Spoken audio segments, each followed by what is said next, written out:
لاہور کو پاکستان کا دل کہا جاتا ہے، لیکن کیا آپ جانتے ہیں کہ یہ شہر تقسیم کے وقت سکھوں کو دیا جا رہا تھا؟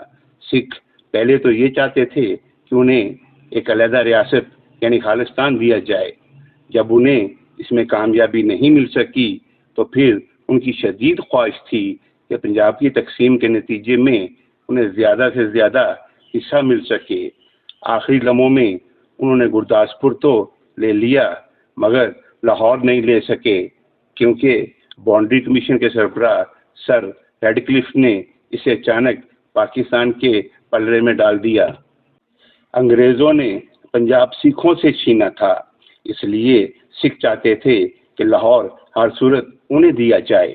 سکھوں کا سارا زور لاہور کو ہندوستان میں شامل کرانے پر تھا۔ اب سوال یہ ہے کہ تقسیم کے وقت لاہور میں اکثریت کس کی تھی؟ 1941 کے مردم شماری کے مطابق لاہور ضلع کی آبادی 6,71,660 افراد پر مشتمل تھی، جن میں مسلمانوں کا تناسب تقریباً 61%، جبکہ ہندو اور سکھوں کا 39% تھا۔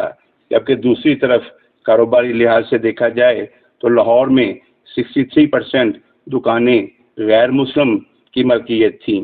کل 218 رجسٹرڈ فیکٹریاں تھیں، جن میں 173 غیر مسلم کی ملکیت تھی۔ لاہور میں 90 بینک کام کرتے تھے، جن میں مسلمانوں کے صرف 3 تھے۔ لاہور کے 12 کالجوں میں سے ایک کالج حکومت اور ایک مسلمانوں کے زیر انتظام تھا، باقی 10 کالج غیر مسلم چلاتے تھے۔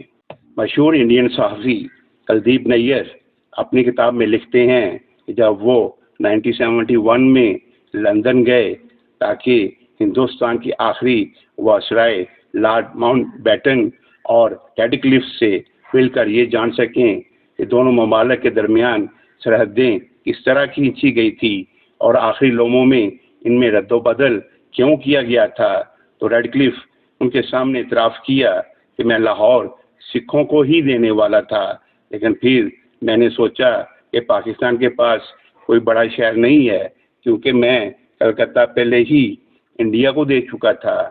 ریڈکلف 8 جولائی کو انڈیا آئے تھے اور صرف 1 ماہ میں وہ یہ کام کر کے چلتے بنے۔ باؤنڈری کمیشن کے اعلان سے پہلے کسی کو نہیں معلوم تھا کہ لاہور کدھر جا رہا ہے، لیکن یہ بات حیران کن ہے کہ باقی اضلاع کا فیصلہ تو آبادی کی بنیاد پہ کیا گیا، مگر گرداسپور کے معاملے میں یہ فارمولہ لاگو نہیں کیا گیا۔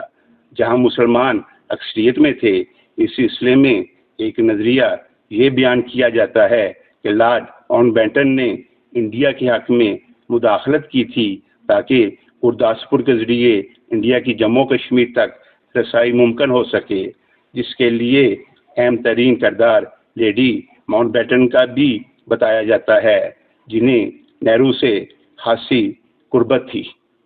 مسلم لیگ نے لاہور کو پاکستان کا دل قرار دے دیا تھا، جبکہ ماسٹر تارا سنگھ نے کہا تھا کہ لاہور کے بغیر سکھ قوم کے دل کو ٹھیس پہنچے گی۔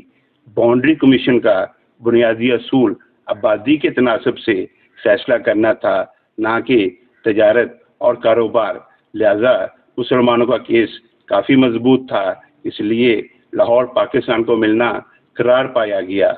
لاہور اگر انڈیا کو دے دیا جاتا تو سرحدیں مزید پیچیدہ ہو جاتی، کیونکہ لاہور کے ارد گرد سارے علاقے مسلم اکثریت کے تھے، جن میں شخپورہ، منٹگمری اور لائل پور کے اضلاع شامل تھے۔